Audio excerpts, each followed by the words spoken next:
My name is Jacob Thomas. This is speech number 2. Here are my audience members here with me today. So today I'm going to be talking about the Texas A&M bonfire. And they often say in Aggie land, there's a spirit can never be told. But I'm here to tell you about it anyways. So what is bonfire?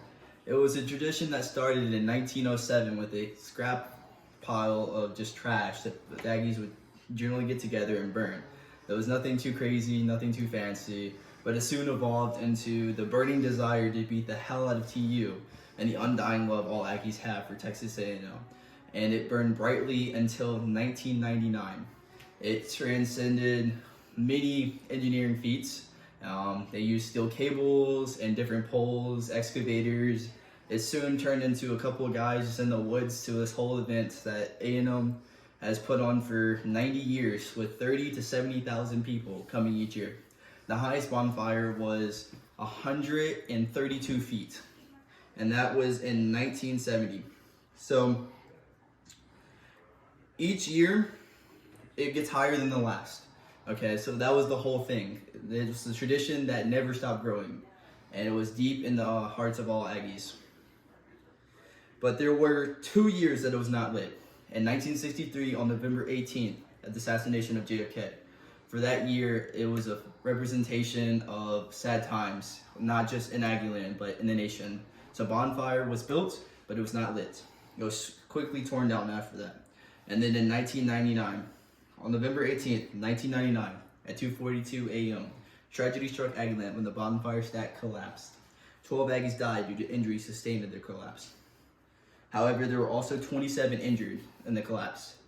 That sent many to the hospital, and some of them ended up dying. 3 died in the collapse itself, and the remainder died due to injuries.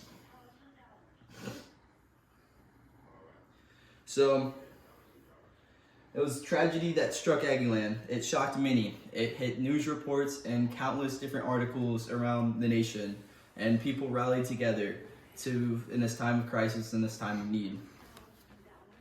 There's a story about the stack and when it fell, about a boy who was a sophomore at the time who was stuck on the second layer of the stack.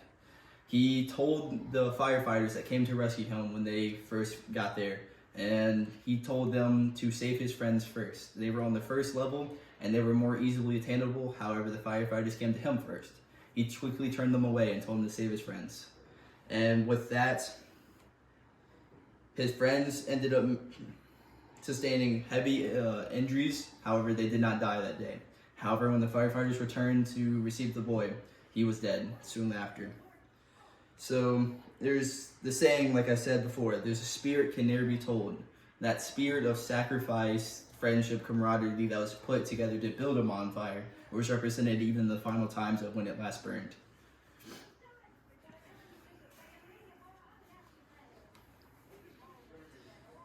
How they live on. The spirit ring is a ring on the last memorial, or is the memorial on the last burning of the bonfire. This is the collapse of 1999, where the site was built up around the ring for the 12 that died due to injuries or actually from the collapse itself, and the 12 portals were erected in their honor. Each portal points in the direction of the hometown that the Aggie was that died. It's still, instead of the student body, instead of letting it tear them down, they decided to let them build them back up. So the next bonfire was about the biggest yet. It was 33 meters, 10 feet bigger than the last one.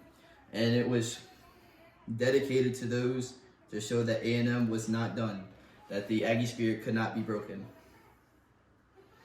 And then every year after that, from 1999 and onwards, if you attended on November 18th at 2:42 a.m., there's a ceremony for the fallen Aggies, and to which the last core trip is often read, and many Aggies gather together to listen to music and different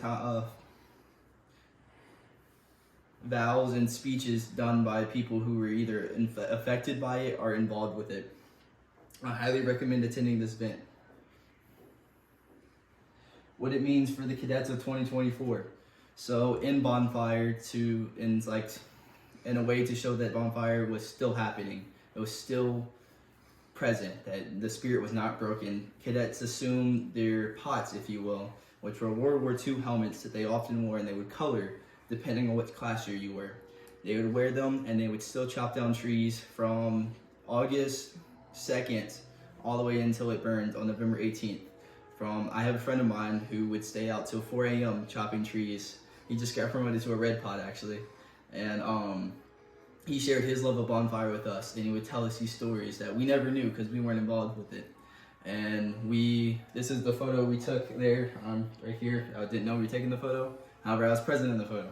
So it shows that people celebrate instead of remembering the bad. We focused on the good, and that is truly the A&M spirit, and the spirit that can never be told. It's sometimes you would think that someone would get down, the tradition might have stopped, but with A&M it burned brightly, as big as the bonfires. And then, and that is every year it burns. So from 1999, so in 2000, and till now in 2024, the A&M no longer endorses the bonfire. It has to be built off campus. However, it's still supported by the student body. And now, if there are any questions, by all means, ask. Yes, Jacob, what's the significance of the portal spacing? So the portal spacing is designed so that each portal is stepping into the life of that Aggie.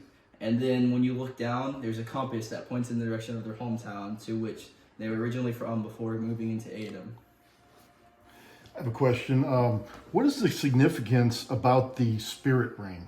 The spirit ring embodies the ring of not only a ring of time and resembling an Aggie ring, however, it also embodies that each year it's reoccurring, it's remembering the times that not only have hurt us, but the times that we can celebrate future. And it's 27 stones laid down, tied to the portals with a bronze interlay that represents the 27 lives that were injured in the collapse, but the 12 that died are the portals.